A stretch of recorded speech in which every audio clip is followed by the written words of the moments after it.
I never imagined this. Thea Sinclair was 28 years old and had 2 secrets she guarded like treasure. 1. She had never slept with anyone. 2. She wasn't ashamed of it, even when friends laughed or men gave up on her. She was waiting for a real connection, not convenience or social pressure. But that Friday night, running from a persistent coworker, she bumped, literally, into the most dangerous man in the city and ended up confessing secret number 1. And Roman Volkov looked at her with cold predator eyes and said one word that changed everything. Perfect. First of all, hello, I'm Lena, the mind behind every story on this channel. And now on screen, you're seeing comments from Stella Crawford and Rose. Thank you so much to all of you who comment. And tell me something, if you found out you're dating a mafia boss, what would you do? Answer down below and maybe your comment will appear in the next video. Chapter 1. The Encounter and the Confession. You're safe now.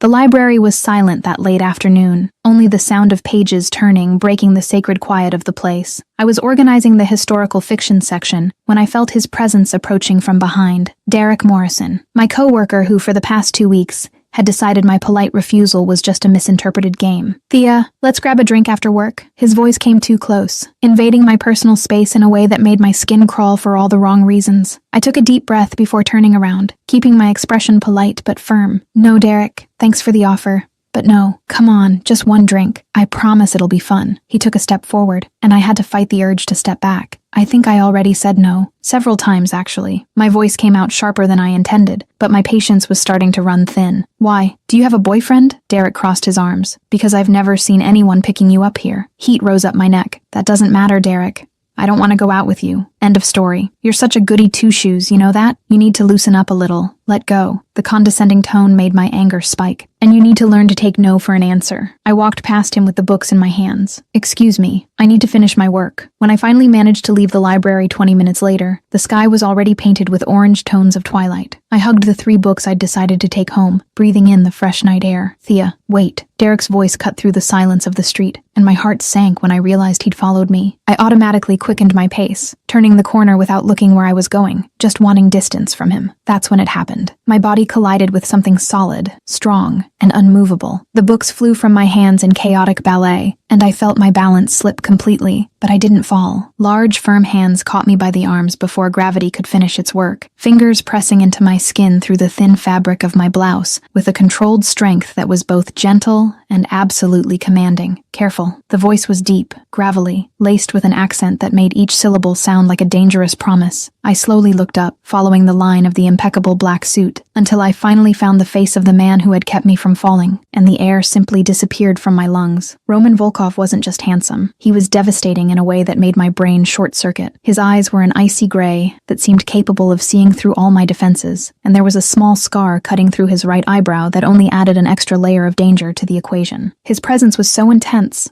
I felt the air around us grow heavier, as if the atmosphere itself recognized it was in the presence of someone powerful. Sorry, I wasn't looking where I was going. The words tumbled out while he continued holding me, his fingers still firm on my arms. Are you running from someone? The question came accompanied by a penetrating look that seemed to read every secret in my expression. Before I could answer, Derek's voice cut through the moment. Thea, I just wanted to talk. You don't need to. He stopped dead when his eyes met Roman's, and I watched the color drain from his face in real time. Roman turned his head slowly, with a feline grace that was terrifying in its smoothness, and the icy look he directed at Derek could have frozen hell itself. She said no, several times, from what I understood. I just wanted to talk. Derek's voice came out shaky. And she doesn't want to. Roman took a few slow steps toward Derek. So you're going to leave. Now, before I lose my patience. Who are you? Derek tried to sound defiant, but his voice betrayed his fear. Roman tilted his head slightly, and the smile that curved his lips had nothing friendly about it. Someone you definitely don't want as an enemy. Get out of here before I change my mind about letting you leave in one piece. Derek literally ran, and I heard the sound of his footsteps fading down the sidewalk. The silence that followed was charged with an electric tension that made my skin tingle. Roman walked back to where I stood, crouching down to pick up the books scattered across the ground. Does he bother you like this all the time? Lately, yeah. I crouched beside him to help, our fingers almost touching, but I can handle it. You didn't have to. Didn't seem like it. He handed me the books, and when our eyes met again, I felt something tighten deep in my chest. Something warm and scary and completely new. You work at the library? Yes. What's your name? Roman Volkov. He studied my face. Need a ride home? I don't usually accept rides from strangers. The answer came automatically. Something that almost looked like a smile touched his lips. Smart. But I just saved you from your stalker. That should count for something. I laughed nervously. I guess so. But my apartment is close. Just a few blocks. Then I'll walk with you, to make sure he doesn't come back. It wasn't a question. I sighed, but couldn't avoid the small smile. Okay, thank you. The walk took only 10 minutes, but Roman had a presence that filled the space in a strange but comforting way. Do you like working with books? He broke the silence. I love it. It's like peace, you know? Quiet. Stories. Do you read? Occasionally. Mostly history, philosophy, military strategy. Makes sense, I murmured. You seem strategic. He turned his head to look at me. And you seem kind. Heat rose to my cheeks. Thank you. I think it was a compliment, Thea. We reached my building too quickly. I stopped in front of the door, not knowing what to say. This is it. Thanks for everything. For getting rid of Derek. For walking with me. For not being a serial killer. I wanted to die of embarrassment. Ignore that last part. He didn't laugh, but his eyes gleamed with amusement. I'll consider it ignored. He pulled a card from his jacket's inner pocket. If Derek bothers you again, call me. I took the card. It only had a phone number. This just has a number, no company name. It's all you need to know for now. Suspicion finally caught up with my brain. What exactly do you do, Roman? Various businesses. Nothing you need to worry about. That was one of the vaguest answers I've ever gotten in my life. It was a safe answer. He studied my face. Good night, Thea Sinclair. Good night, Roman Volkov. And thank you. Really. He stayed silent for a long second. Just looking at me. You're welcome. 3 days passed without incident, until Derek simply didn't show up for work. Thea, do you know where Derek is? A colleague asked. No, why? He requested a transfer to another branch. In another city, completely out of the blue. She seemed shocked. Very strange, don't you think? My stomach tightened with a feeling. As soon as I could, I ran to the bathroom and dialed the number on the card. He answered on the second ring. Thea, how did you know it was me? Unknown number. Few people have this contact. Derek requested a transfer to another city. I took a deep breath. Roman, did you do something? I offered him some alternatives. He chose the smartest one. What does that mean? It means he won't bother you anymore. Ever again. The promise in his voice was solid. Are you mad at me? I don't know. Part of me is relieved, but you scared him. He was stalking you, Thea. He deserved to be scared. I pressed my hand against my forehead. Okay, valid point. But you can't do this every time someone's inconvenient. Why not? Because you barely know me. What if I want to know you better? His voice dropped lower, more intense. My heart skipped a beat. What? Dinner. With me. Tomorrow night. Are you asking me out on a date? Yes. Why? Because you're interesting, Thea. Different from everything in my world. I should have said no, but the part of me that had spent 3 days thinking about those ice-gray eyes whispered something different. Okay, dinner tomorrow. He arrived punctually at 7, devastating in a charcoal suit that highlighted every line of his body. You look beautiful. His gaze traveled over my body with obvious appreciation. I had chosen a simple navy blue dress. Thank you. You look very handsome, too. The restaurant was elegant, quiet, and private. We talked about favorite books, my childhood, how I'd lost my parents 5 years ago. Roman listened with total attention, as if every word mattered. Roman, you still haven't told me what you really do. I finally gathered the courage to ask. He fell silent, swirling his wine glass. Do you really want to know? Yes. I control an organization, import, export, protection, among other things. The pieces fell into place. You're in the mafia, Bratva, Russian mafia. Specifically. He didn't deny it, and that shocked me. I should have gotten up. But I stayed seated, surprisingly calm. And you're telling me this why? Because if we keep seeing each other, you'll find out eventually. I prefer to be honest now. What if I get up and leave? Something that looked like pain passed through his eyes. I respect your decision, but I'd be disappointed. Why me, Roman? He leaned in, and suddenly he was too close. Because you're pure, Thea. You're real, genuine, different from everything that's part of my world. When I look at you, I see something I thought didn't exist anymore. I'm nothing special. You are, and the fact that you don't realize it only makes you even more special. He took my hand. You make me want to be better. My heart was beating so hard, I was sure he could hear it. In the car on the way to my apartment, the proximity made the air seem too thin. Are you afraid of me? The question came softly. A little, but not of you, of your world. I wouldn't let anything from that world touch you. Ever. The promise was absolute. How can you guarantee that? Because I'm the man who controls that world. And what's mine, I protect with everything I have. We reached my building, and he came to my side of the car, opening the door with old-fashioned courtesy. When I got out, he stood there, so close I had to tilt my head back. His hand slowly rose to touch my face with a gentleness that contradicted the power I knew existed in that body. Can I kiss you, Thea? And that's when the panic hit. Because I had never really done this. Not like this. All my insecurities surfaced at once. I need to tell you something first. The words came out shaky, and I felt tears starting to burn my eyes. What? You can tell me anything." The tears started to fall.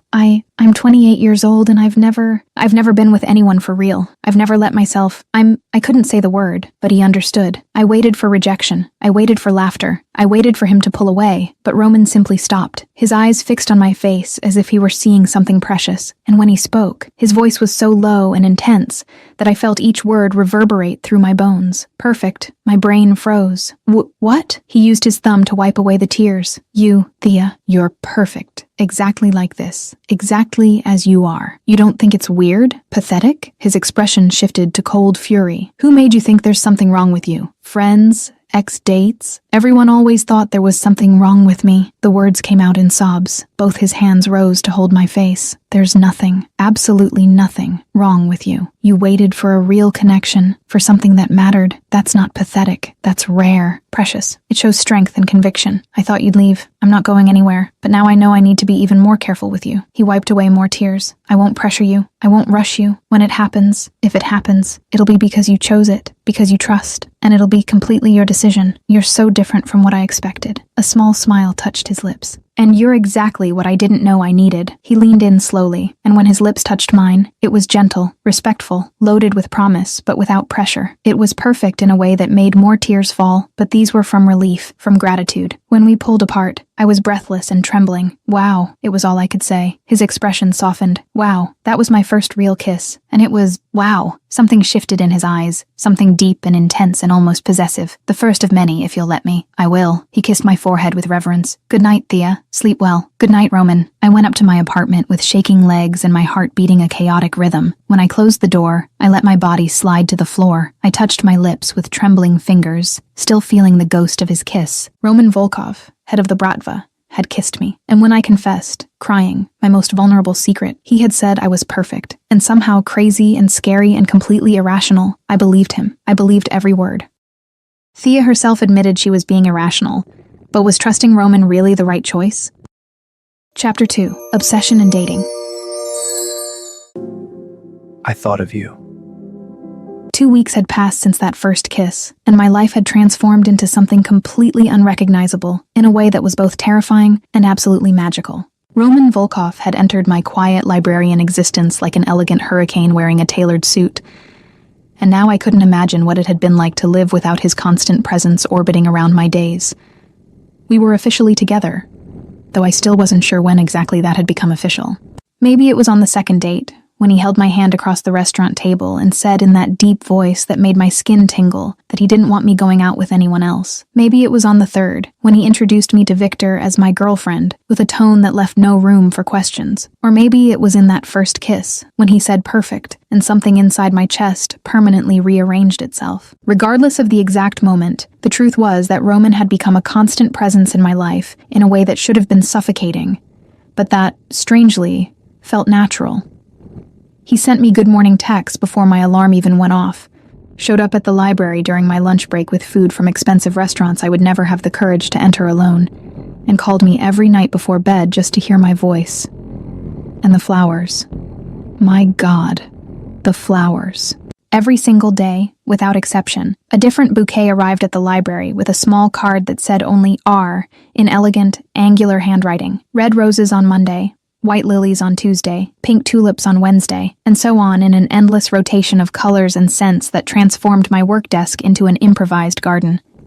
My colleagues were shocked the first few times, surrounding my station with wide eyes and curious whispers about who the mysterious man was who was clearly obsessed with me. Now, 2 weeks later, they just smiled when the delivery arrived, some with barely disguised envy in their eyes, others with that kind of genuine joy that comes from seeing someone being treated like something precious. And that was exactly how Roman treated me, like a rare treasure he'd found by accident, and now guarded with a kind of possessive reverence that should have scared me, but instead made something warm and safe spread through my chest every time he looked at me. What surprised me most was his patience. We kissed, of course, long kisses that made my head spin, and my heart beat so hard, I was sure he could feel it through the layers of clothing that always remained firmly in place.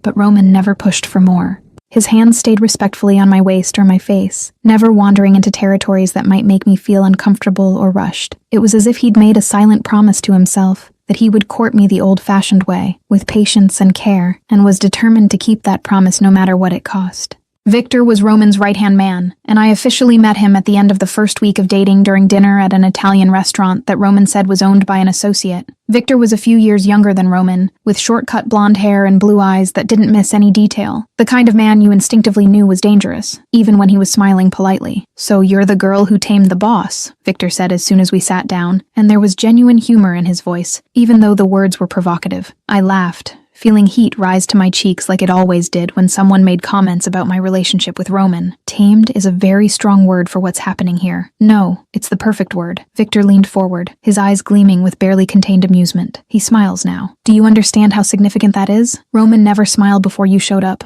Never." I turned my head to look at Roman, who was visibly irritated with the direction the conversation had taken, an almost imperceptible tension in his jawline. "Victor, are you sure you want to keep talking?" "Completely sure." Victor ignored the veiled threat, with the ease of someone who knew Roman well enough to know exactly how far he could push. And he's patient now, too. Boss was never patient with anything in his life, but with you, it's like watching a man reborn. "Maybe because she deserves patience," Roman said, and the way he spoke, with that intensity burning beneath the calm words, made something inside me melt completely. "Because she's important." Victor fell silent for a moment, studying me with an expression that seemed to be reassessing who I was and what I represented in Roman's life. "You must be really special. I've known this man for 15 years, since he took over the Bratva after his father died. I've never seen him like this with anyone." The mention of Roman's father made something shift in the atmosphere around us, a sudden tension that spread across the table like creeping ice. I felt Roman go completely still beside me, his muscles stiffening in a way that indicated this was a painful topic that shouldn't be touched. I took his hand under the table, intertwining our fingers in a gesture of silent comfort, and felt when he squeezed back with a force that bordered on painful, but that I knew he needed. "Were you close? You and your father?" The question came out soft, careful, giving him the option to answer or change the subject as he wanted. "No." The answer came so cold and final that it effectively ended any further exploration of that territory, and I simply nodded, squeezing his hand once more to show I understood, that I wouldn't push, that I respected the boundaries he clearly had regarding the past. The rest of the dinner flowed more smoothly, with Victor telling carefully edited stories about him and Roman over the years, always stopping before the details became too specific or violent. It was obvious he was trying to give me a glimpse of the man Roman was, without completely scaring me, and I appreciated the effort even knowing there was probably much more hidden between the lines than he was willing to reveal. Iris, on the other hand, had no filter when I finally told her about Roman 3 days after our first date. We were at my apartment on a Friday night, she with a glass of wine in hand, and me with tea, because I'd never developed a taste for alcohol, when I casually let slip that I was dating someone. "You're dating?" Her eyes widened almost comically. "Since when? Who is it? Why didn't you tell me before?" "It's recent. Very recent, actually." I tried to downplay it, but Iris knew me too well to let it slide. "Thea Sinclair, you're going to tell me everything right now, or I swear I'll start asking increasingly embarrassing questions until you beg to be allowed to talk." The threat came with a smile that showed she was absolutely serious. I sighed, knowing there was no escape. "Okay, his name is Roman Volkov. He's 36. He's successful in his business, and we met 2 weeks ago when he helped me with a problem at work." Roman Volkov. Iris repeated the name slowly, as if testing its weight on her tongue, and then something clicked in her head, and her expression changed from curiosity to absolute shock. "Wait, Roman Volkov? The Roman Volkov? The head of the Russian Bratva who controls half the illegal business in the city?" My stomach sank. "You know him? Everyone who works in hospital emergency knows his reputation." Iris put the wine glass on the coffee table so hard I feared the glass would break. "Thea, this is dangerous. Extremely dangerous. You can't date a mafia boss, especially from the Bratva. He would never hurt me." The defense came automatically, instinctive, loaded with a certainty that came from somewhere deep inside me. Not him, his world. Iris stood up, starting to pace back and forth across the room with nervous agitation. "People who live that kind of life have enemies, Thea. Violent and dangerous people who won't hesitate to use you against him if they find out you matter. He protects me," I said softly, thinking of all the times in the past 2 weeks I'd noticed discreet men following me at a distance. Bodyguards that Roman had placed in my routine without even asking if I wanted them. He would never let anything from that world touch me. Iris stopped pacing and looked at me with a mixture of frustration and genuine concern. "And your situation? Does he know about you being—" Heat instantly rose to my cheeks. "I told him on the first date, even before we officially started dating. And The question came loaded with tension, as if Iris was preparing to need to defend my honor against someone who had reacted badly. And he said I was perfect. The words came out in a whisper, still loaded with the emotion I'd felt in that moment. Said there was nothing wrong with me, that waiting for a real connection showed strength instead of weakness. And since then, he's been incredibly patient and respectful about everything. Iris fell silent for a long moment, just watching me with those eyes that knew all my secrets and insecurities. You're in love with him. It wasn't a question.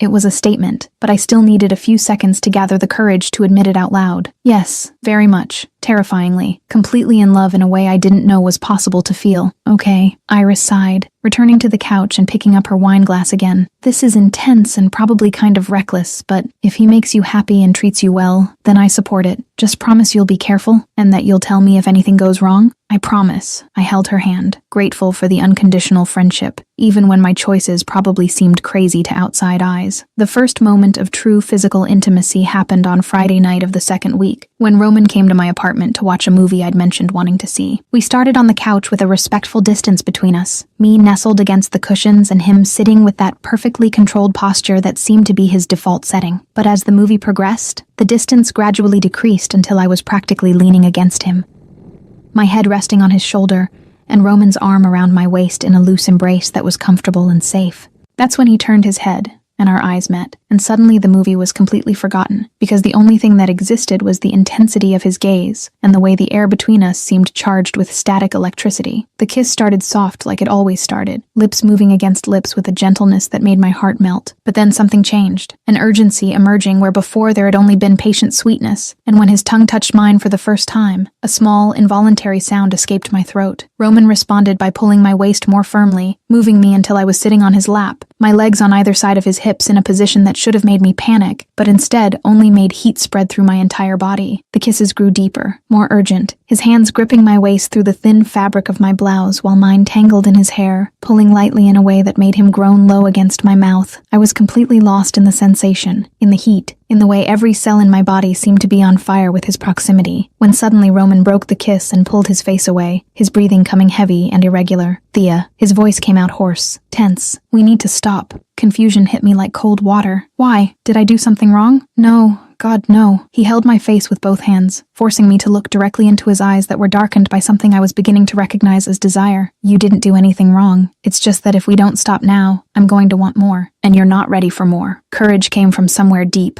fueled by the heat still pulsing through my veins, and the way he was looking at me like I was something infinitely precious. What if I'm getting ready? His eyes widened slightly, genuine surprise passing through his normally controlled expression. Thea, I trust you, Roman. The words came out firm, even with my heart beating so hard I was sure he could feel it through the layers of clothing between us. More than I've trusted anyone in my entire life. I know, and he closed his eyes for a second, as if fighting something internally. That's exactly why it can't be today. Not like this, on the couch watching a movie like it's something casual. When it happens, and if it happens, it needs to be because you're absolutely sure of what you want, and it needs to be perfect. The vulnerability that had started to creep in surfaced again, that hateful voice in the back of my head whispering poisonous doubts. Are you sure you want me, even with all my inexperience? Even knowing I probably won't know what to do or how to do it right? The change in him was instant. The hands holding my face became firmer, almost possessive, and when he spoke, his voice was loaded with an intensity that made something inside my chest tighten painfully. Thea Sinclair, I want you exactly as you are. Your purity, your innocence, your kindness, your way of seeing the world as if there's still hope in it. Everything. Every part of you. I'm obsessed with you in a way that borders on unhealthy. Obsessed? The word came out in a whisper as I processed the raw confession. Completely, dangerously, pathologically obsessed. He pressed his forehead against mine, his ice-gray eyes burning with something so intense it almost hurt to look at directly. You're everything good in a world full of shit. You're the only pure thing I've touched in years. And I'm going to protect that. Protect you, with every breath I have. The emotion came in a wave so strong it left me speechless. So instead of trying to talk, I simply pulled him back into a kiss that was different from the others, loaded not just with attraction, but with something deeper, more meaningful, more permanent. When we separated this time, I was trembling slightly, and Roman pulled me into a tight embrace that made me feel safe in a way that had nothing to do with physical protection, and everything to do with emotional connection. I trust you, I whispered against his chest, feeling his heart beating strong and steady beneath my palm. Completely, and I'll never break that trust. The promise came firm,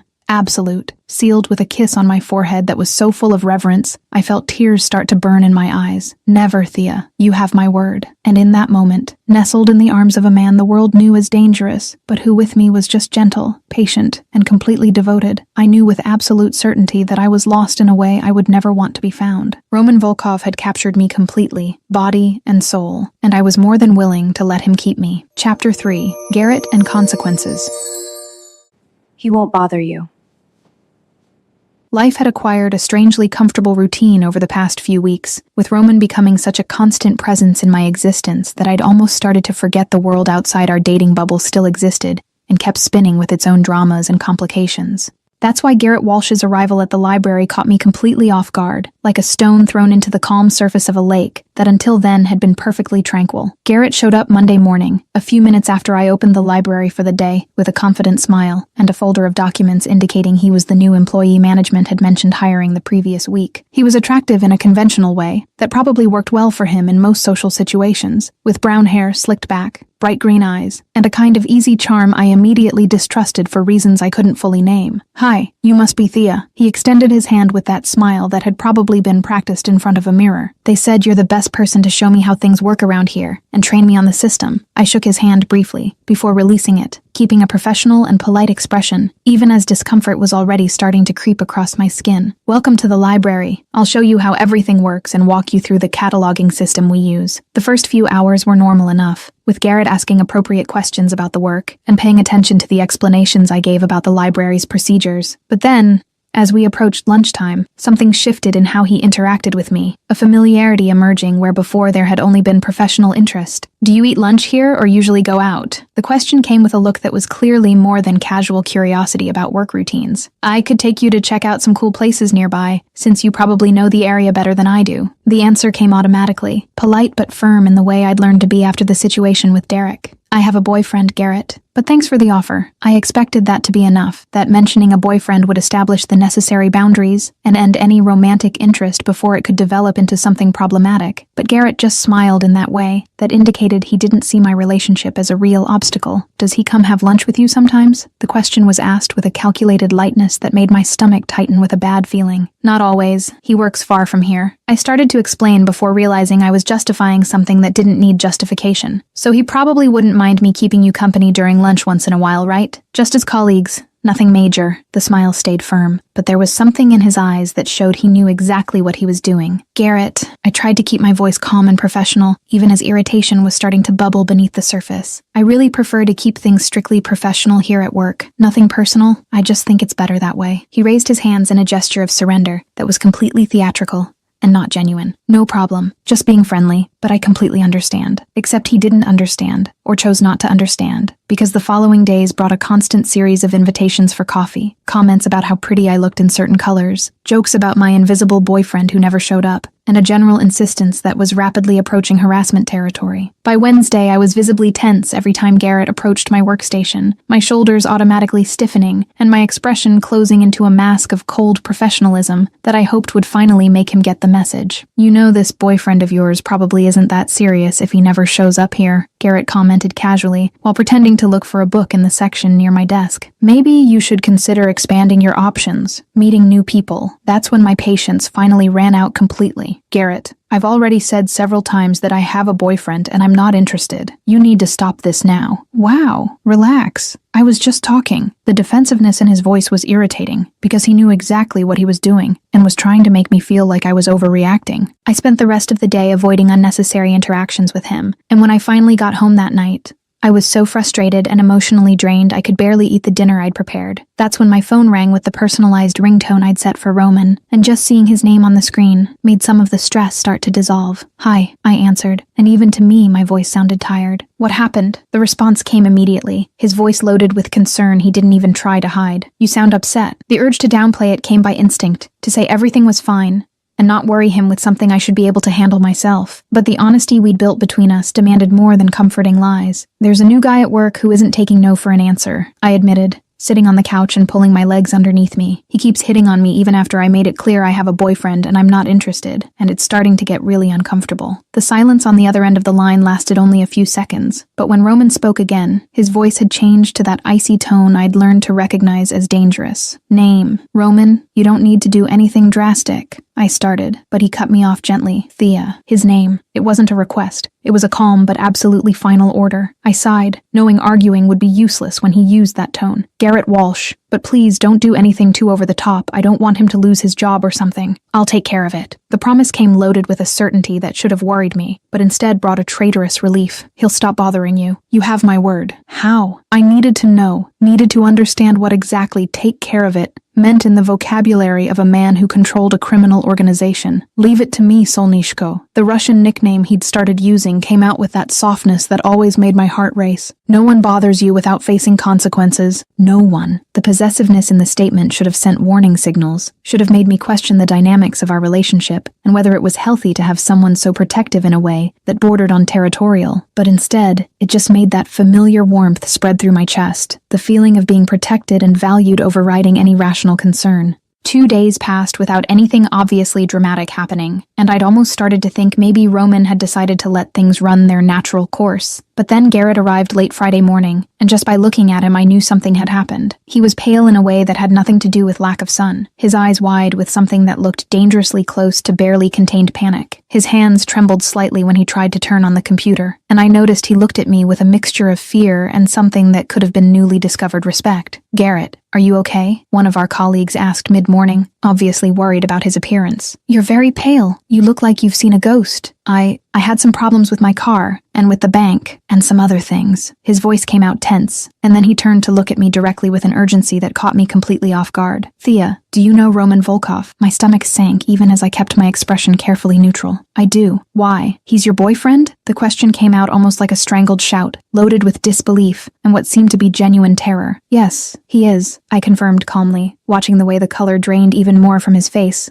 until he was practically gray. "Why are you asking?" Garrett ran his hand through his hair with nervous agitation, looking around as if checking whether anyone was listening before lowering his voice to an urgent whisper. "I didn't know. I thought you were making up having a boyfriend. I thought it was just a polite excuse. I never would have, if I'd known who he was." "Roman talked to you?" I asked, though I already knew the answer from the way Garrett was reacting. Not exactly talked. No. He laughed, but there was no humor in the sound, just barely contained hysteria. "But my car was towed 3 times in the last 2 days for violations I didn't commit. My credit card was blocked for suspected fraud even though I haven't made any strange transactions. And yesterday someone showed up at my house to check business licenses I don't even have because I don't have any business." The pattern was becoming clear, and I could see Roman's hand in every carefully orchestrated inconvenience that had made Garrett's last few days absolutely miserable, without technically causing any real or permanent harm. "And then last night someone stopped me on the street," Garrett continued, his voice getting even lower and tenser. "A big guy who gave me a very simple message: stop bothering the girl or things are going to get much worse. And I got the message perfectly. Garrett, I'm sorry." I started, genuinely torn between relief that he'd finally understood and guilt that he'd been scared this way. "No!" He raised his hands as if defending himself from a physical attack. "Don't be sorry.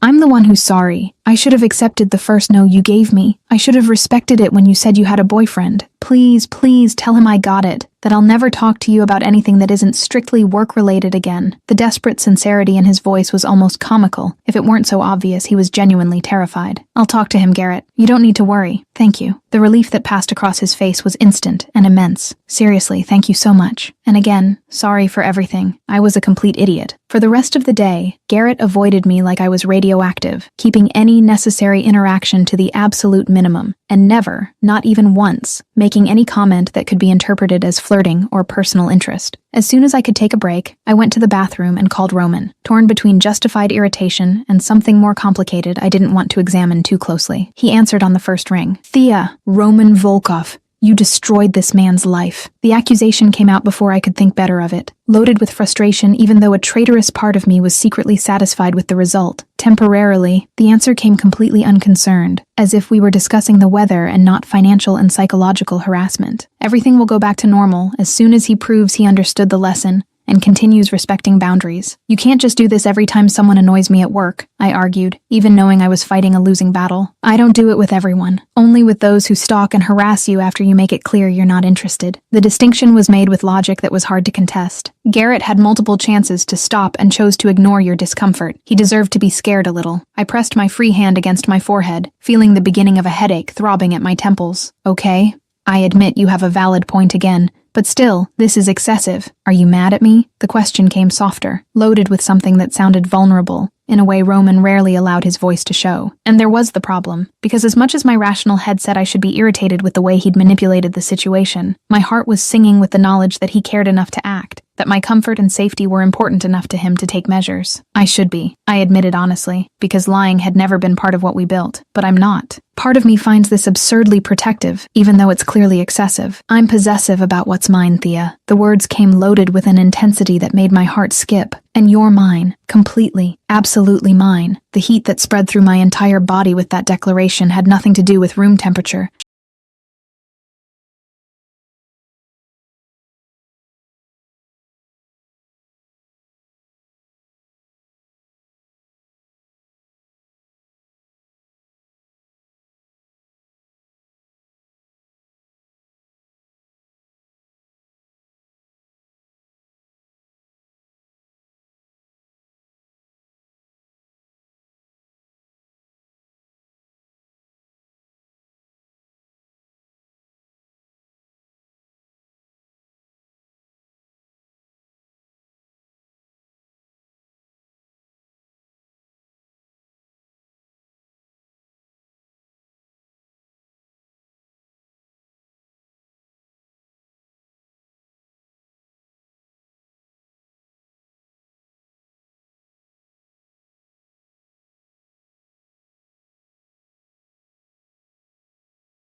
And desired with just a few carefully chosen words. Possessive is a very strong word. I tried to sound reproachful, but my voice came out too weak to be convincing. It's the right word, and you know it. I could hear the smile in his voice now, that masculine satisfaction of having won an argument that hadn't really even been a discussion. Come have dinner with me tonight. I want to see you. I want to make sure you're okay after all this stress with Garrett. The urge to say yes was almost overwhelming, but there were responsibilities that needed to be considered. I have to finish cataloging the new books that came in. Leave it for Monday. The suggestion came firm, persuasive. One night away from work won't make a difference, and you deserve to relax after the week you've had. He was right. And besides, the idea of spending the evening with Roman was infinitely more attractive than staying alone in the apartment, mentally reviewing all the strange interactions with Garrett. Okay, dinner. I gave in, and the happiness I heard in his voice when he responded made something inside my chest melt completely. I'll pick you up at 7. Wear something comfortable. Nothing formal. Roman arrived exactly at 7 like he always did, his punctuality one of the many things I'd learned to appreciate over the weeks. But instead of taking me to one of the elegant restaurants we normally frequented, he took me to his apartment, a surprise that made my eyebrows rise in silent question. I thought we could have a quiet night here, he explained as he guided me inside, his hand at the small of my back in a gesture that had become familiar and comforting. I ordered food from your favorite Thai restaurant, and we can watch that documentary about historical libraries you mentioned wanting to see. The fact that he'd remembered these small details about my preferences made something warm spread through my chest, the attention to detail showing how much he really paid attention to everything I said.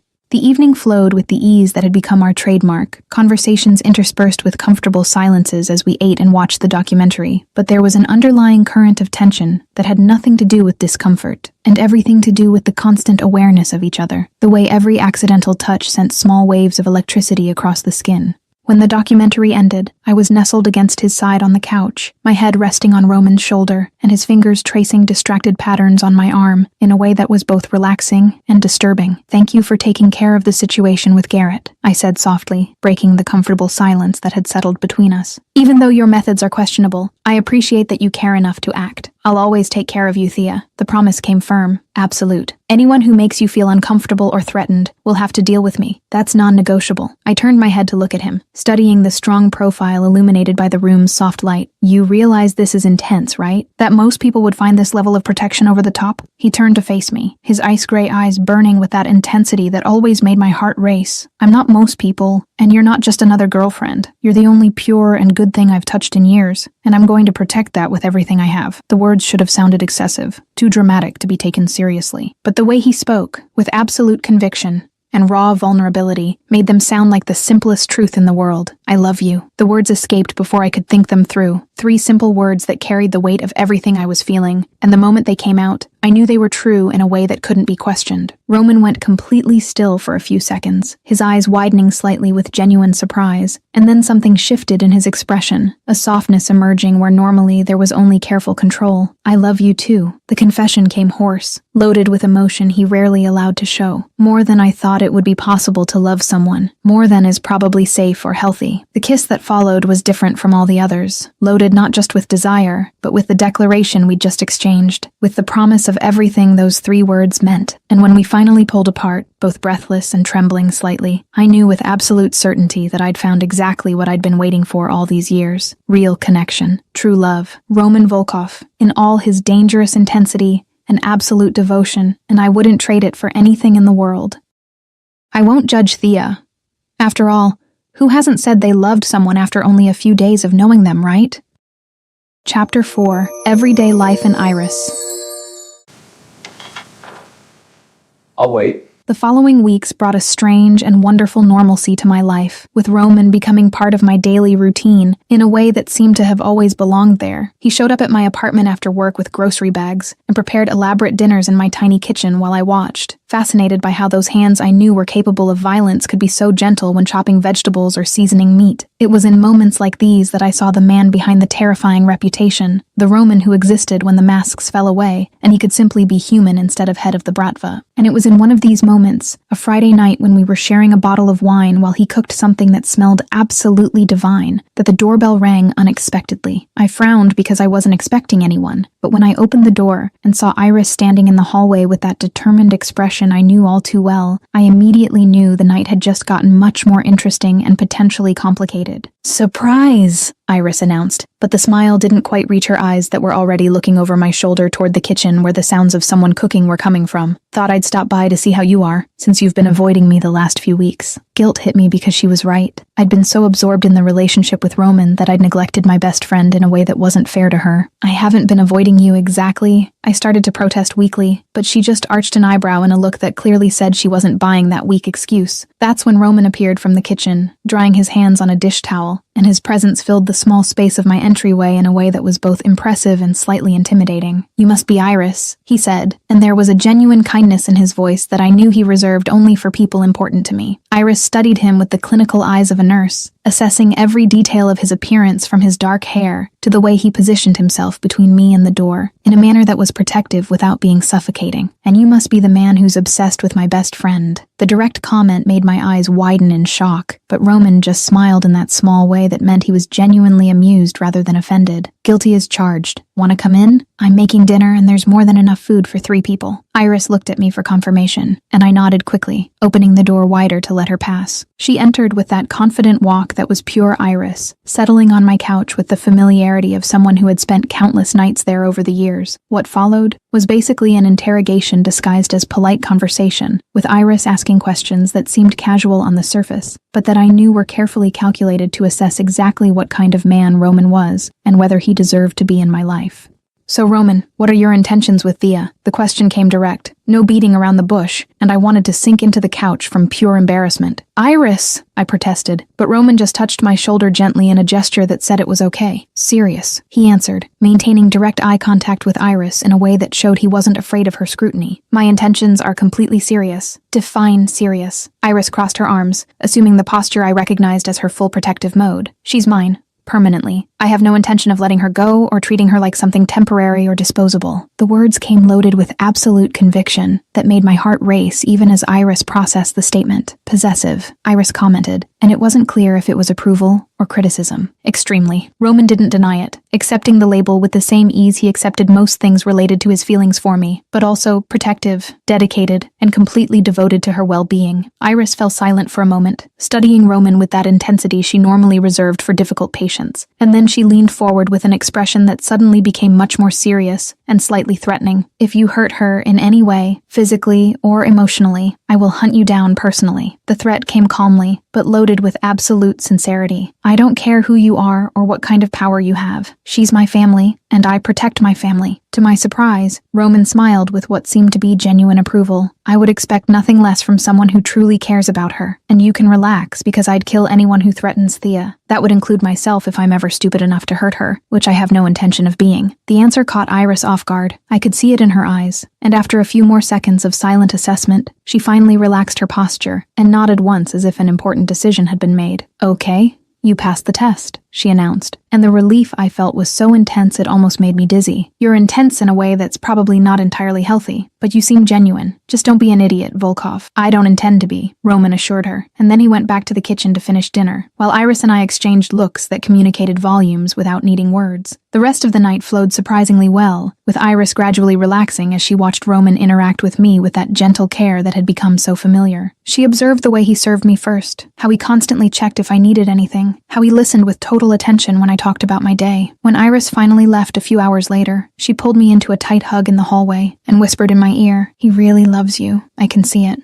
Just be careful with his world, okay?" I will be, I promised, and when I closed the door and went back to find Roman cleaning the kitchen, I felt a wave of gratitude for having people who cared enough to protect me, even when I didn't necessarily need protection. The following days established a routine that was comfortable in a way I'd never experienced before in any relationship. Roman started spending more and more time at my apartment, showing up after work and staying until late at night, sometimes even falling asleep on my couch when conversations stretched on for hours. I loved watching him move through my small space, the way he seemed so out of place with his expensive suits and commanding presence, but at the same time perfectly at home. He cooked for me when I came home tired from work, massaged my shoulders when they got tense from leaning over books all day, and sat in comfortable silence reading reports on his tablet while I got lost in historical novels on the other side of the couch. It was domestic in a way that should have been boring but instead was perfect, the simple normalcy being exactly what we both needed after living lives that were complicated in different ways. One night, after he'd fallen asleep on the couch again, I watched him for a few minutes, before gently touching his shoulder to wake him. He opened his eyes immediately, that instinct of always being alert,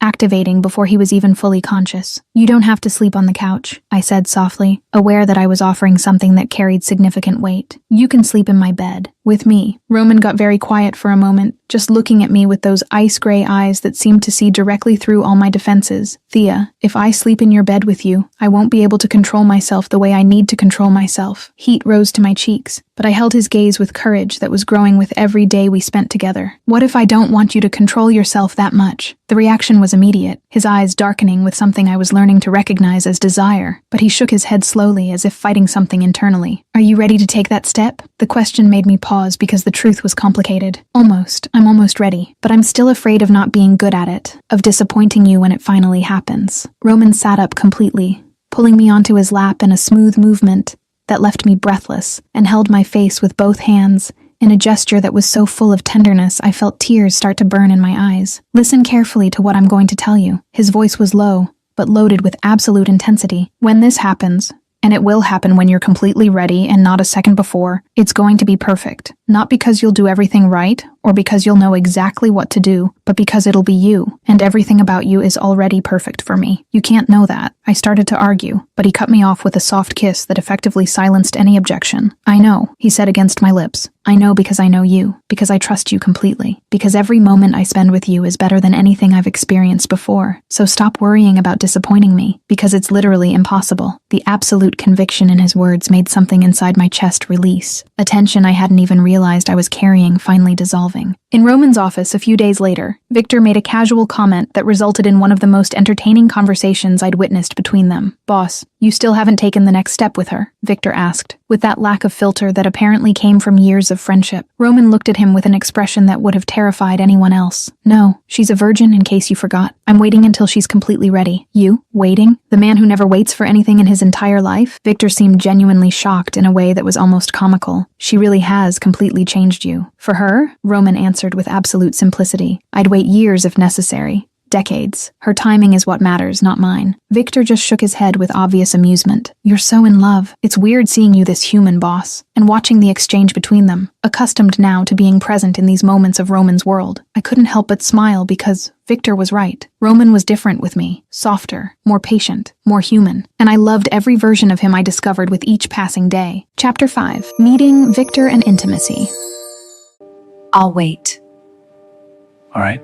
Dinner with Victor happened at an elegant Italian restaurant downtown, and my nervousness increased with every passing minute as Roman drove there with that characteristic calm that made it seem like meetings like this were routine for him. They probably were, but for me, officially meeting the right-hand man of the man I was dating felt like too important a step to be treated so casually. Victor was already waiting when we arrived, sitting at a table in the corner of the restaurant with that relaxed but alert posture that suggested he was constantly assessing everything around him. When he saw us approaching, a wide smile lit up his face, and there was obvious amusement in his blue eyes that immediately made me both nervous and curious about what exactly he found so funny. "So you're the girl who tamed the boss," Victor said as soon as we sat down, and his tone carried genuine humor that made it impossible to take offense at the words. I laughed, feeling the familiar heat rise to my cheeks as I tried to formulate a response that didn't sound completely lame. Tamed is a very strong word to describe what's happening here. No, it's the absolutely perfect word. Victor leaned forward with his eyes gleaming with barely contained amusement. He smiles now. Do you understand how significant that is? Roman never smiled before you showed up in his life. Never. Not once in all the years I've worked for him. I turned my head to look at Roman, who was visibly irritated with the direction the conversation had taken, an almost imperceptible tension in his jawline that I'd learned to recognize as discomfort. "Victor, are you absolutely sure you want to keep talking in this direction?" "Completely sure, boss." Victor ignored the veiled threat with the ease of someone who knew Roman well enough to know exactly how far he could push without real consequences. And he's patient now too. Boss was never patient with absolutely anything in his entire life, but with you, it's like watching a completely different man. "Maybe he's patient with me because I deserve patience," I said softly, touching Roman's hand on the table in a gesture of silent solidarity. Victor fell silent for a moment, studying me with that intensity that suggested he was reassessing who I was and what exactly I represented in Roman's life. "Because you matter. You're the first person in years, maybe decades, who really matters to him in a personal way and not just strategic." The raw sincerity in the statement made something tighten in my chest, and I squeezed Roman's hand a little tighter, wanting him to know without words that the feeling was completely mutual. "Victor, how long have you known Roman exactly?" I asked, genuinely curious about the history between the two men who clearly shared more than just a professional relationship. 15 years, since he took over. The answer came casually, but carried weight I could feel even without fully understanding the context. "Took over?" I echoed, confused about what exactly that word meant in this specific context. "The Bratva, when his father died," Victor clarified, and I immediately felt Roman go completely still beside me, his muscles stiffening in a way that indicated we'd just stepped into extremely dangerous and painful territory. The question came out before I could think better of it, guided by genuine curiosity and the desire to better understand the man I was falling more and more in love with. "Were you close? You and your father?" "No." Roman's answer came so cold and final that it effectively froze any attempt at further exploration of that topic, his voice carrying a kind of cutting ice I rarely heard directed at or near me. I didn't push. I didn't ask follow-up questions. I just took his hand under the table, intertwining our fingers in a gesture of silent comfort that said without words that I understood, that I respected the clearly established boundaries, that I wasn't going to demand explanations for things he obviously wasn't ready to share. Roman turned his head to look at me, and there was genuine surprise in his ice-gray eyes, as if no one had offered comfort without demands before, as if he expected me to insist on answers and was disappointed when I simply accepted what he was willing to give. The word came low, almost a whisper, loaded with gratitude that went far beyond the specific moment.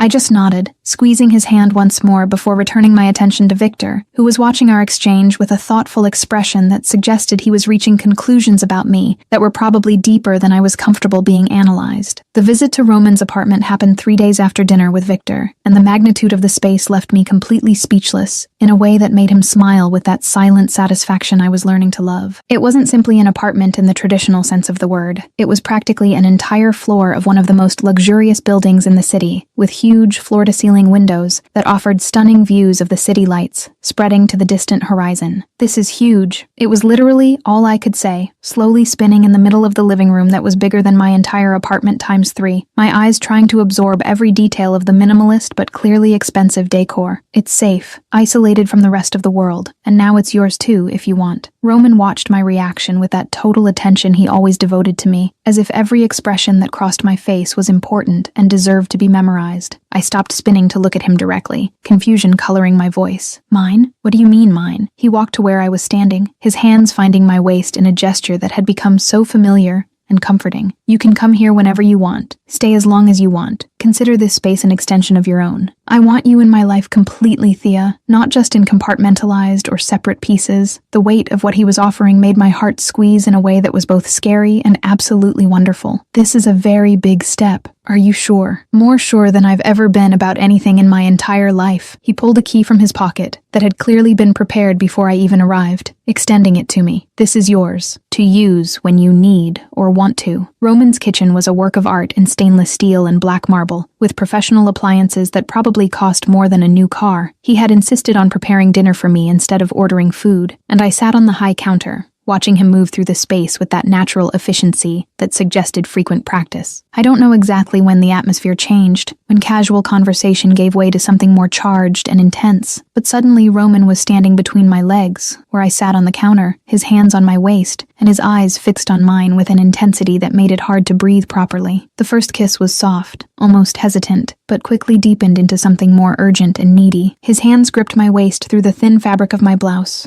pulling me closer until there was practically no space between our bodies, and I automatically wrapped my legs around his hips in a position that should have made me panic, but instead only intensified the heat spreading through my entire body. When his mouth left mine and began to trace a slow and deliberate path along my jawline toward my neck, a completely involuntary sound escaped my throat, something between a sigh and a moan that I'd never made before, and that made Roman pause for a fraction of a second before continuing his attention to my neck. And then suddenly he stopped completely, pulling his face away and looking at me with eyes darkened by desire, but also by something that looked like intense internal struggle, his breathing coming heavy and irregular in a way that mirrored my own. "Thea, we need to stop." The words came hoarse, tense, loaded with obvious effort. Or, the question escaped before I could think better of it, my own voice sounding strange and breathless. Or I take you to the bedroom and we don't stop. The raw honesty in the statement made my heart skip several beats. Courage came from somewhere deep, fueled by the heat still pulsing through my veins. What if I want to go to the bedroom? Roman went completely still, just looking at me with an intensity that seemed capable of burning me from the inside out, and I could see the internal struggle happening behind those ice-gray eyes. "Are you sure of what you're saying?" And there was the complicated truth, because a large part of me desperately wanted to take that step, but another part was still scared of all the ways I might not be enough. I'm almost sure. But not today, Roman. I need a little more time to be absolutely certain. No disappointment appeared in his expression. Instead, Roman just kissed my forehead with that reverence that always made my heart melt completely. The gesture so full of tenderness I felt tears start to burn in my eyes. "I'll wait. I'll always wait as long as you need. Thank you for being so patient with me," I whispered, touching his face with fingers that trembled slightly. "Thank you for trusting me enough to consider taking that step eventually," he responded, holding my hand against his face. "You have no idea what it means to me." And there, in his kitchen with my legs still around his hips and my heart beating fast, I knew I was falling in love in a way I would never want to recover from. Chapter 6. His World and Reality. This is my world.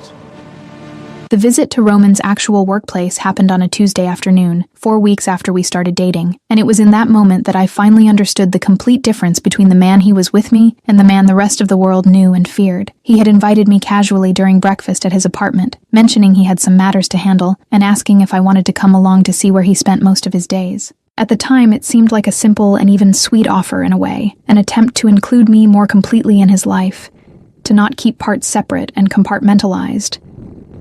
But when the car stopped in front of a large warehouse in the city's industrial zone, with discreet but obviously armed guards positioned at strategic points around the perimeter, I began to understand I was about to see a side of Roman that until now had been carefully kept away from me. The interior of the warehouse was exactly what I should have expected, but still caught me completely off guard. Large, intimidating men moved through the space with clear purpose, many of them carrying weapons as casually as if they were common work accessories. Conversations in Russian ricocheted off the concrete walls, the tense and serious tones making it clear that the matters being discussed were important, and probably dangerous. And Roman at the center of it all was a completely different figure from the man who cooked for me in his kitchen, or who held my hand while we watched movies on the couch. Here he was, pure authority, condensed into human form, his posture more upright, his movements more calculated, his expression absolutely controlled in a way that was both impressive and slightly terrifying. Men who looked perfectly capable of breaking bones with their bare hands bowed slightly when Roman passed, their respectful looks bordering on reverent fear. Orders were given in rapid Russian, and were followed immediately without questions, each word from him carrying absolute weight that left no room for disobedience or hesitation. Roman noticed my discomfort almost immediately, because he always noticed everything related to me, turning his head to look at me with those penetrating eyes that seemed capable of reading every thought passing through my head. "You want to leave? I can take you back to the apartment if this is too much." The offer was genuine and tempting, but it also felt wrong in a way, as if accepting would be a rejection not just of the space, but of the person he was when he wasn't with me. "No, I don't want to leave. It's just different seeing you here than at my apartment or yours. Here, you're a completely different person." Something that looked almost like vulnerability passed quickly through his eyes. "This is my world, Thea. Violent, dangerous, full of things I'd prefer you never have to witness. Do you still want to be part of this knowing what it really means?" The answer came from deep in my heart, without hesitation or second thought. "I want to be part of your life, all of it. And that includes your world, even the parts that are scary or hard to process." Something in him broke in that moment, a raw emotion crossing his normally controlled expression in a way I'd never seen before. No one's ever said that to me. No one's ever wanted the difficult parts along with the easy parts. I held his hand, squeezing hard, even conscious that probably half the people in the warehouse were watching us. "Then I'm the first. And you deserve someone who accepts you completely, Roman, not just the convenient pieces." The meeting Roman needed to conduct happened in a closed room on the warehouse's second floor, and Victor appeared to keep me company while we waited, guiding me to a waiting area that had surprisingly comfortable chairs and a coffee machine that seemed completely out of place in the industrial environment. "Are you afraid of him?" Victor asked after a few minutes of silence, the question coming casually, but loaded with genuine curiosity. "Of Roman? No." The answer came automatically because it was simple and absolute truth. Even knowing what he does, what he's capable of doing when necessary. Victor leaned forward, studying my face with that analytical intensity that seemed to be characteristic of all the men who worked for Roman. He would never be violent with me. Of that, I'm absolutely certain.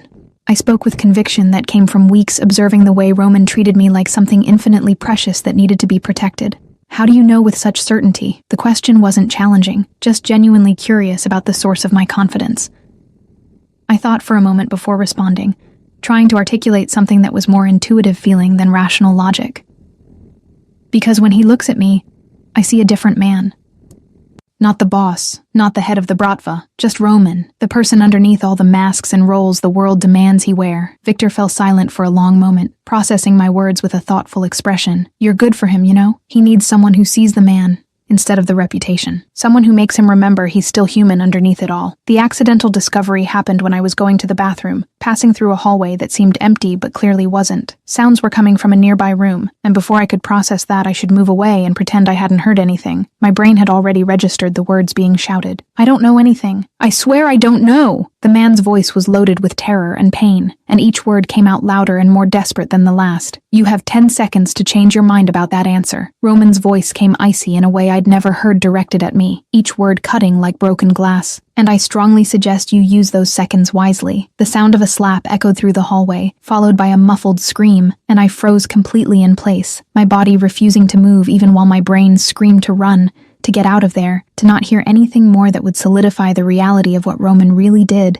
when he wasn't being gentle and patient with me. Victor appeared out of nowhere, taking me by the arm firmly, but not brutally, and quickly guiding me away from that room. "Come on, Thea. You shouldn't be hearing this. He's hurting that man." The words came out weak, shocked, loaded with a reality that until now had been more theoretical than concrete. "He's interrogating. It's part of the job, part of what needs to be done to keep the organization running and protect the people under his protection." Victor spoke with practicality that suggested scenes like that were completely normal for him. "I need air. Now," I managed to say, feeling the warehouse suddenly seem too small. The air too thin, everything pressing around me in a way that made it hard to breathe properly. The car was in heavy silence as Roman drove, neither of us knowing exactly what to say or how to break the tension that had settled between us like a physical wall. Victor had obviously told him about what I'd heard, and his jaw was tense in a way that indicated he was preparing for a difficult conversation.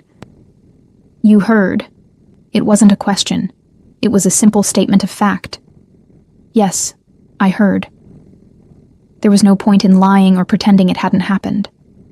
"And now you're afraid of me." His voice was carefully neutral, but I could hear something underneath that sounded dangerously close to resignation. "Not of you specifically, of what you do maybe, of the violence that's part of your world." I tried to articulate the difference because it was important, because he needed to understand that my fear wasn't of him as a person, but of the realities of his lifestyle. "I can't change that, Thea. This is who I am, what I do to maintain control and protect what's mine." Each word came heavy with acceptance that this could be the end of us. "But you're different with me. You're kind kind and patient and would never hurt me, I argued, feeling tears start to burn in my eyes because I didn't want this to be the end. Not when I'd found something so rare and precious, because with you I can be different. With you I have permission to be just a man instead of the boss. He stopped the car on the shoulder, turning to look at me directly. But the rest still exists, Thea. The violence, the danger, all the ugly parts you just heard, that doesn't disappear just because I want to be better for you. Tears started to fall before I could stop them. I know that, and it's scary and hard to process, but I still love you. Even scared, even knowing what you do, I still love you more than I thought it was possible to love someone. Roman went completely still, his eyes widening slightly with something that looked like genuine shock. You love me? Even after today? Yes, I love you. So much. Completely, I admitted through tears. And that scares me as much as anything I heard in that warehouse. Something shifted in his expression, all the tension draining as he reached to wipe away my tears with surprisingly gentle fingers. I love you too, Thea, more than I thought it was possible to love anyone. You're the first pure and good thing that's entered my life in decades, and the idea of losing you, you're not going to lose me, I interrupted, taking his hand and squeezing hard. I just need time to process all of this, to understand how to balance the man I know with the reality of what you do. We sat there in the parked car, processing the weight of everything that had been said and unsaid, and when he finally pulled me into a tight embrace, I allowed myself to melt into him, letting love overcome fear, even knowing the journey ahead would be complicated.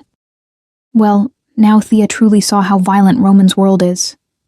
Is she really going to be able to stick around after this? Chapter 7. Serena and Jealousy. She's my present. What?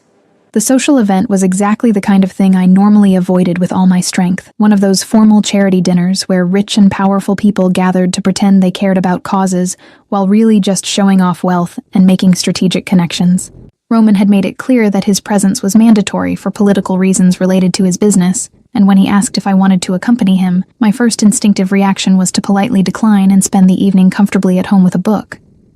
But then he had looked at me with those ice-gray eyes that always made my heart skip, and said he wanted me by his side, that my presence would make the entire evening more tolerable, and I had given in because I was quickly discovering I was practically incapable of denying anything he asked for with that soft and sincere voice. The dress I chose was simple, but elegant, black and mid-length, nothing too elaborate, because I had no experience with formal events, and didn't want to look like I was trying too hard. Roman had shown up at my apartment wearing a tuxedo that probably cost more than 3 months of my rent, and the way he had paused upon seeing me, his eyes traveling over my body with obvious appreciation, had made all the nervousness worth it.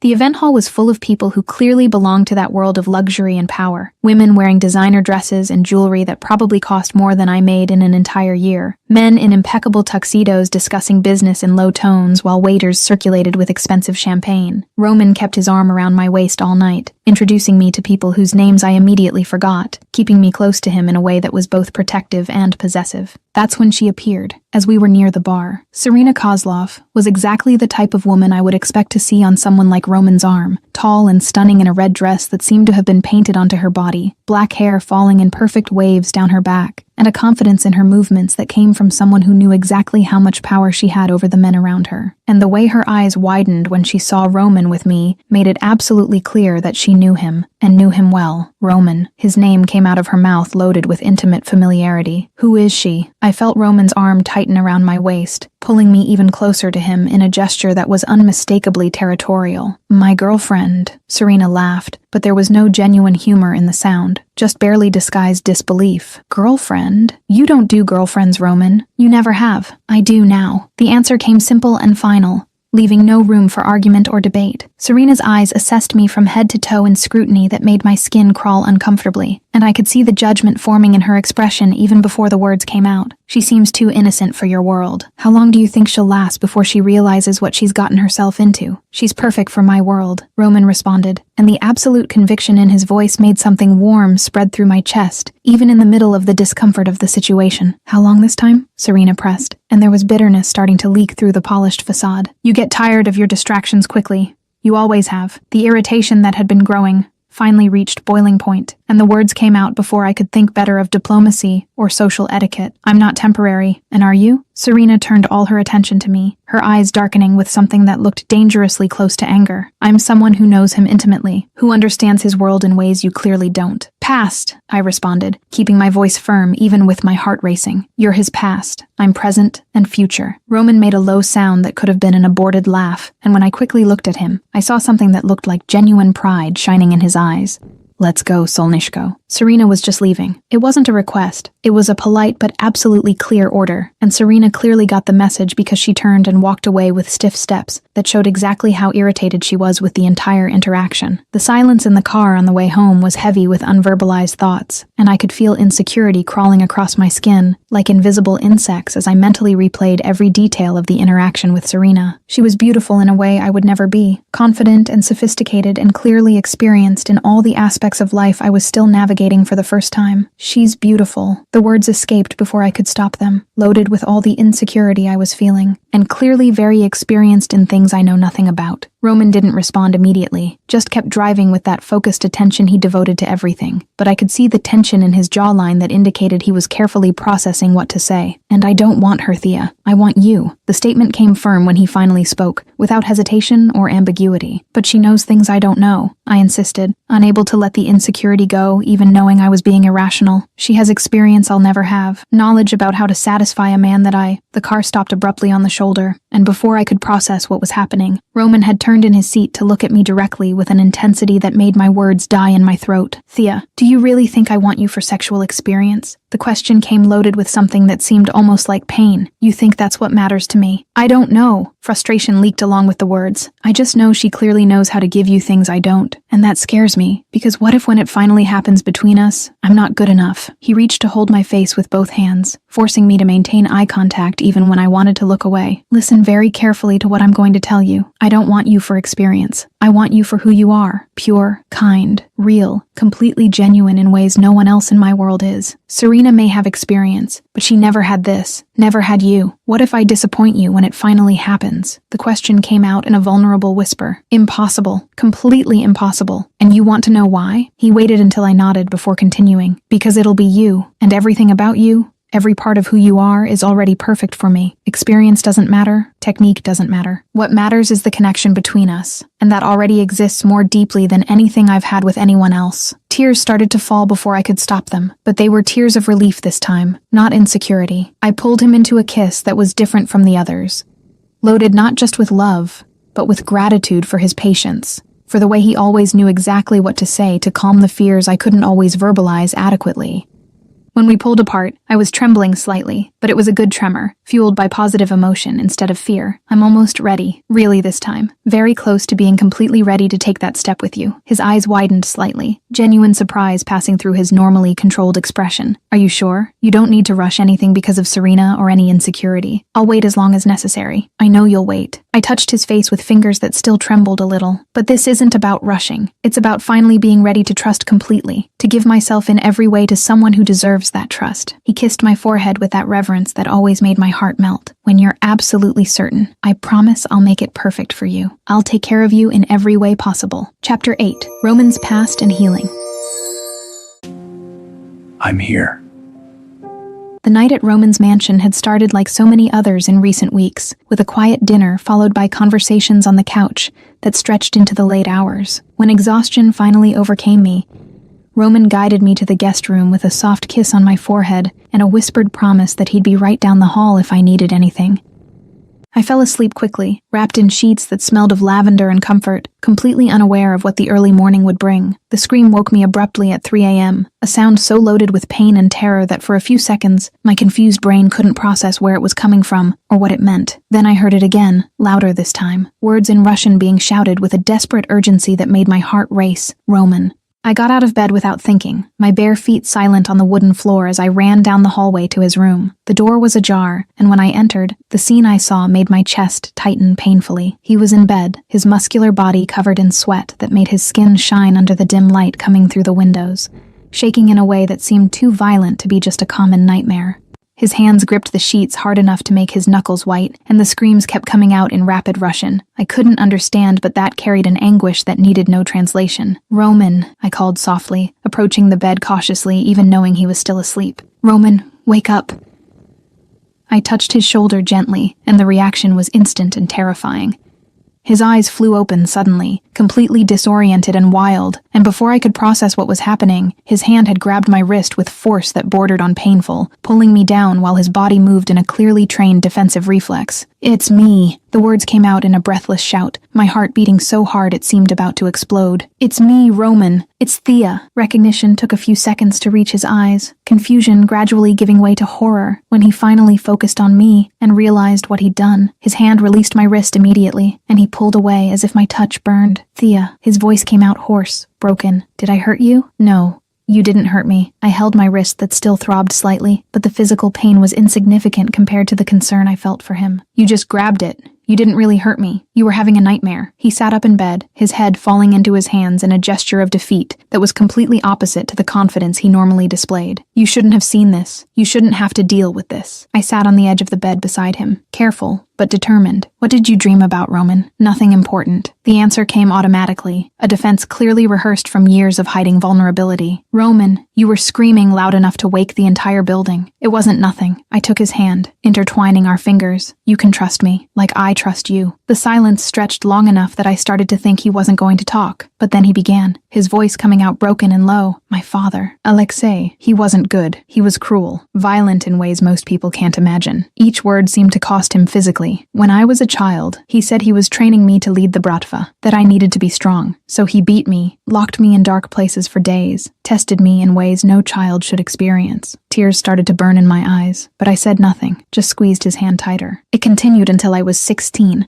until I finally got strong enough to fight back. His voice got even lower. "I almost killed him that day. I should have killed him. You were a child, Roman. He abused you in every way possible." Indignation leaked through the words. "He made me what I am, cold, violent, capable of terrible things." Self-accusation was heavy in every syllable. "No." I turned to face him completely. "You're not cold. Not with me. You choose to be different with me because you make me want to be different. But the rest, the violence, the coldness, that's all his fault." His voice broke completely. I had no adequate words, so I just pulled him into a tight embrace, wrapping my arms around him with all the strength I had. "He doesn't define who you are now. You choose who you are every day, and you choose to be good with me, to be kind, to be patient. Those choices are yours, not his." And then Roman broke. He cried in a way that seemed like years of pain finally finding release, his entire body shaking with sobs he'd probably been holding in since adolescence. I just held him, letting the tears soak my nightgown, offering the only comfort I could, constant presence and unconditional acceptance. We stayed like that for an indeterminate time, until the sobs gradually subsided and his breathing finally returned to normal. "Thank you." The word came whispered against my neck. "For what?" "For not being afraid. For not judging me. For staying even after seeing this." He pulled away enough to look at me. "Most people would run. I always stay," I promised,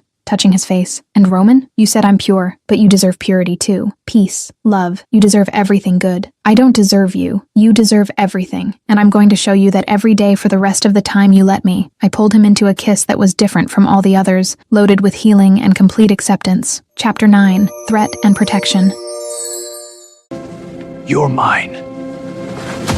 The next day started with a deceptive normalcy that should have alerted me that something was wrong, because life with Roman had taught me that moments of true peace were rare, and often preceded storms I didn't even know were forming on the horizon. We didn't have much time to enjoy the quiet morning because Roman's phone rang before we could continue the conversation, and the way his expression instantly changed from relaxed to completely controlled told me something serious was happening before he even answered the call. The conversation was in rapid Russian I couldn't follow, but I didn't need to understand the specific words to recognize the tone of voice that indicated significant trouble. When he hung up a few minutes later, the tension was clearly visible in the line of his shoulders and the way his jaw had tightened. "What happened?" I asked, sitting up in bed and pulling the sheet around my body. Roman was silent for a few seconds, clearly calculating how much to tell me versus how much to hide to protect me from unnecessary worries. "We have a situation. Petrov, a rival, found out about you." About us. My stomach sank at the way he said it, loaded with a weight that suggested this was much more serious than he was letting on. "And that's bad? That's potentially very dangerous." He turned to look at me directly, and there was something in his eyes that looked almost like fear, an emotion I rarely saw in him. "He's going to try to use you against me. He might try to hurt you to weaken me." Fear came cold and sudden, crawling across my skin like ice. "What are we going to do?" "You're going to have full protection from now on. Bodyguards who will follow you everywhere, increased security at your apartment and the library, a driver to take you to and from work. work. Each item was listed with that controlled efficiency that indicated he'd already thought through every detail. I'm not going to let anything happen to you, Thea.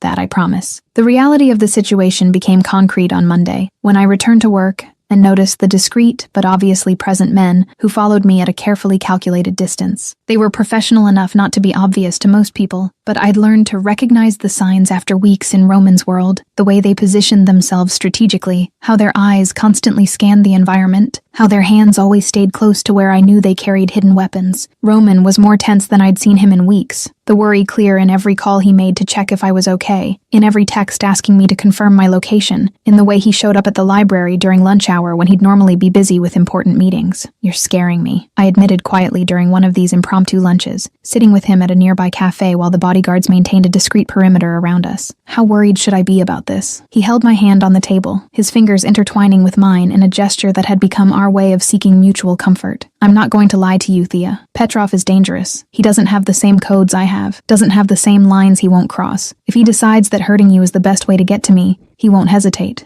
So what do? I can't live in constant fear, Roman. That's not sustainable. Frustration leaked through the words because the idea of always looking over my shoulder, always waiting for something terrible to happen, was exhausting just to consider. You won't have to live like this for long. Something in his voice changed, becoming colder, harder. I'm taking care of the problem. Petrov is going to learn that touching what's mine has consequences he's not prepared to face. The way he said it, with that absolute certainty and implicit promise of violence, should have scared me, but instead, it just made that familiar warmth spread through my chest, the feeling of being protected so fiercely being something I was still learning to accept and appreciate. The attack happened 3 days later, on an ordinary Tuesday that started like any other, with nothing indicating it would be the day the abstract threat became violent and terrifying reality. I was at the library during the afternoon shift, helping an elderly lady find books about gardening, when I noticed strange movement near the main entrance. 2 men, who definitely didn't look like the type of people who normally frequented public libraries, had entered and were moving in my direction with clear purpose that made every survival instinct start screaming alarms. I didn't have time to fully process what was happening before I saw my bodyguards move, intercepting the men with brutal efficiency that transformed the quiet library area into an action scene in a matter of seconds. There were no screams or dramatic explosions like in movies, just quick and precise movements, muffled sounds of impact, and then the 2 men were on the ground being restrained, while other bodyguards I hadn't even noticed were present, appeared to help. I stood frozen in place, my brain struggling to process what I'd just witnessed, vaguely aware of the elderly lady beside me making shocked sounds, and other people in the library starting to realize something serious had happened. My phone rang before I could start moving again, and I answered with hands shaking so violently I almost dropped it. Thea, Roman's voice came loaded with barely contained panic I'd never heard from him before. Are you okay? My men called me, said there was an attempt. Are you hurt? I'm okay. The words came out shaky. Shocked. They didn't get near me. Your men protected me. I'm coming there. Now. Don't leave the library. Stay where my men can see you. The order came firm, and I heard sounds of rapid movement on his end of the line. I'll be there in 20 minutes. He arrived in 17 minutes, a record considering the distance from where he was, and the way he entered the library was like watching a force of nature in human form. His eyes scanned the environment immediately, locating my position in seconds, and then he was beside me, his hands running over my face, my arms, visually checking for injuries even though I'd told him on the phone I was fine. Are you sure you're okay? They didn't touch you. The questions came urgent, desperate in a way that showed exactly how much the situation had shaken him. I'm sure, I'm fine, just scared. I threw myself into his arms, seeking the comfort of his solid and safe presence, and he immediately wrapped me in an embrace so tight it almost made it hard to breathe. Petrov is going to pay for this. The promise came whispered against my hair, loaded with an icy fury that sent shivers down my spine. He's going to pay dearly for trying to hurt you. The war that followed happened completely outside my view, with Roman carefully keeping me away from any specific details about what exactly he was doing to eliminate Petrov's threat. All I knew came from vague comments from Victor, and the way the tension gradually drained from Roman's shoulders over the following days. A week after the attack at the library, he showed up at my apartment late at night with an expression that was a mixture of exhaustion and relief. It's over, he said simply, entering and pulling me into an embrace that seemed as much about him seeking comfort as offering me security. Petrov won't be a problem anymore, for anyone. I didn't ask for details because part of me didn't want to know exactly what that meant, what measures had been taken to ensure the threat had been permanently eliminated. Instead, I just held him, offering the silent comfort I'd learned he needed but rarely asked for. "You're safe now," he continued, his voice coming out tired but firm. "Completely safe. I made sure of it. Thank you for protecting me," I whispered against his chest, feeling his heart beating strong and steady beneath my palm. "I'll always protect you, no matter what it costs, no matter what needs to be done." The promise came absolute, unwavering. "You're the most important thing in my life, Thea. More important than business, more important than power, more important than anything else." I pulled him to the couch, nestling together in comfortable silence as we processed everything that had happened over the past week. "Do you still want to stay with me?" The question came softly after a few minutes, loaded with vulnerability he rarely showed. "After all this, after seeing how dangerous it is to be with me, more than ever," I answered without hesitation, turning to look at him directly. "You saved me, Roman, protected me when I was in real danger. How could I want anything but to stay?" Something shifted in his expression, all the residual tension finally draining completely as he pulled me into a kiss that was different from all the others, loaded not just with love, but with deep gratitude and overwhelming relief. "I love you," he said against my lips, "more than words can express." "I love you too," I responded, and then added with conviction that came from the depths of my soul, "and I'm ready to prove it in every way, today, now, if you still want to." His eyes widened. "Are you sure? After everything that happened this week?" "Absolute. You protected me, kept me safe, risked everything for me. I trust you completely, Roman, and I want to be yours in every way." And by the way he looked at me in that moment, with reverence and love and desire so intense they were almost tangible, I knew it was finally the right time. I choose you.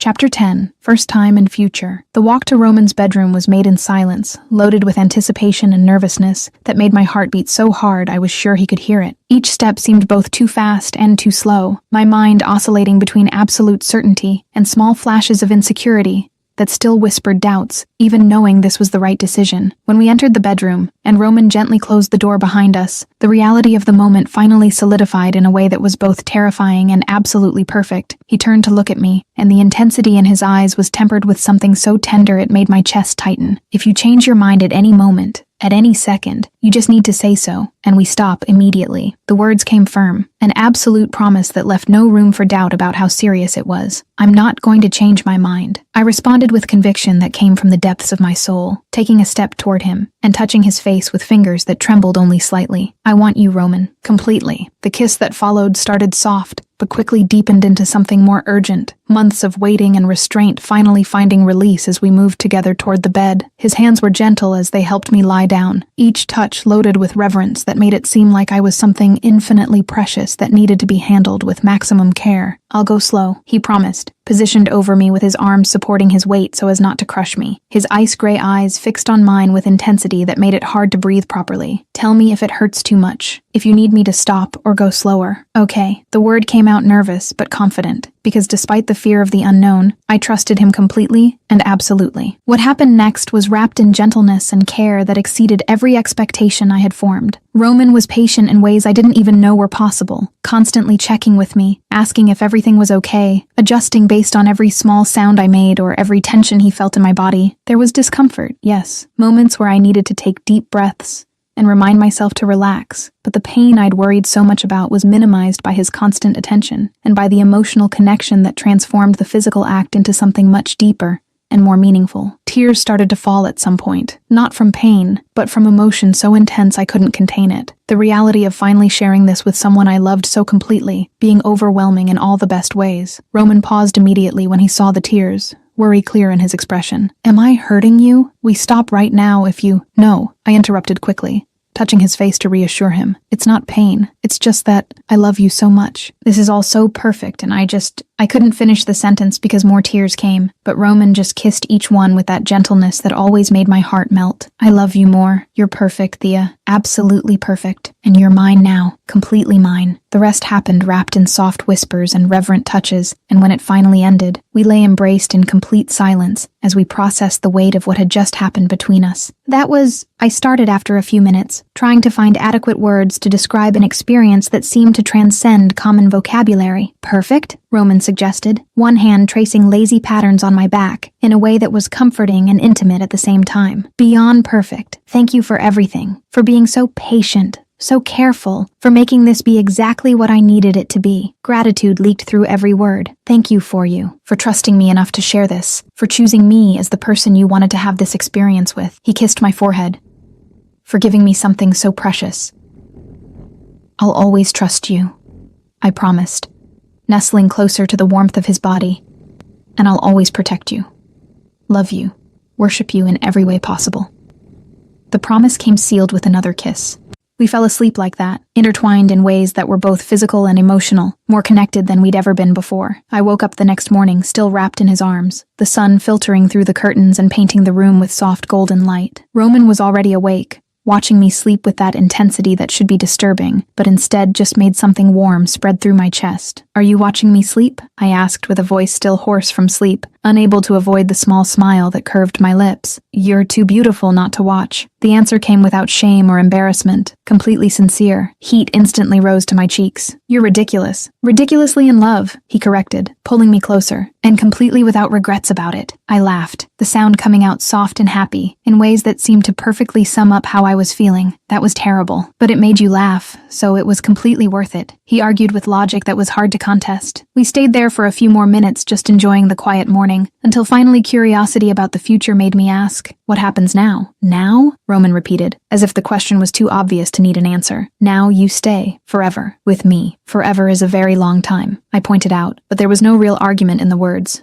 Just gentle observation. "And it's still not enough time with you," he responded with absolute conviction. "I could have centuries and it still wouldn't be enough." The declaration made something inside my chest tighten painfully from being so full of emotion. "Roman Volkov, you're the most impossible and perfect man I've ever met. And Thea Sinclair, you're the only pure and good thing I've ever had the privilege of touching. And I'm never letting you go. Good, because I'm not going anywhere." Months passed in a happiness that seemed surreal in its consistency, with Roman and I building a life together that mixed my quiet world of books and libraries with his world of dangerous business and enormous responsibilities. We found balance in ways I didn't think would be possible, creating a space where we could both exist authentically without compromising who we were. The library continued to be my sanctuary during the day, the place where I felt most completely myself, surrounded by stories and silence. And Roman continued to show up regularly with flowers in hand, and that small smile that was reserved only for me. "Here comes her obsessed boyfriend again," one of my colleagues commented with obvious amusement when Roman walked in on a Tuesday afternoon, the bouquet of pink tulips standing out against his impeccable black suit. I smiled, getting up from my workstation and walking to him with my heart racing the same way it always raced when I saw him. "You came to see me again?" "I always come to see you," he responded as if it were the most obvious thing in the world, handing me the flowers and stealing a quick kiss that made some of the older librarians sigh romantically. "You're very possessive. You know that?" I commented, but there was no real reproach in the words. "And you love it," he countered with that confidence that came from knowing me too well. I couldn't deny it because he was completely right. "Yes, I do." "Good. Because you're mine, Thea. Forever, and I'll never get tired of reminding you of that. And you're mine. Equally," I responded, touching his face. "Forever, too." She was pure. He was darkness. She waited 28 years for the right person. He waited a lifetime for something worth protecting. When she confessed, crying, that she was chaste, expecting rejection, he said the word that changed everything. Perfect. And it was. She healed the wounds he hid. He protected the innocence she guarded. No grand final declaration. Just them. In the middle of a full library. He possessive and she confident. Love that started with tears and single words, and ended with absolute certainty. They were destiny. Now I've put together some really interesting trivia for you. So if you like fun facts and Easter eggs, you're going to love what I'm about to tell you. The story has 4 main villains: Caleb, the abusive ex; Bianca, the jealous ex-mistress; Nathan, the vengeful brother; and Victor, the big rival. So you could see how much our lovebirds suffered before they could be together. This next fun fact I doubt you noticed. Mira never knew Adrian's full last name until she became Mira Wolf. Leah was the only character who threatened to kill Adrian and lived to tell the tale. The first time Adrian says "I love you" is in public, not in private. Adrian never takes anyone's life directly in this story. But I can't reveal anything about the other ones. The baby's gender is revealed in Chapter 9, but the baby girl's name is never revealed in the story. Who knows? Maybe you'll find out in the future. Mira runs away in fear of the dangerous world, but becomes the queen of that world. The story has one complete flashback, and you realize how this was a love as intense as it was sudden. Mira's answer: Caleb who? At the end, mirrors how she completely overcame the trauma and is ready for a new life without adventures. But will she be able to achieve that? And to watch another unmissable story, click on the video that appears now on your screen. and check it out.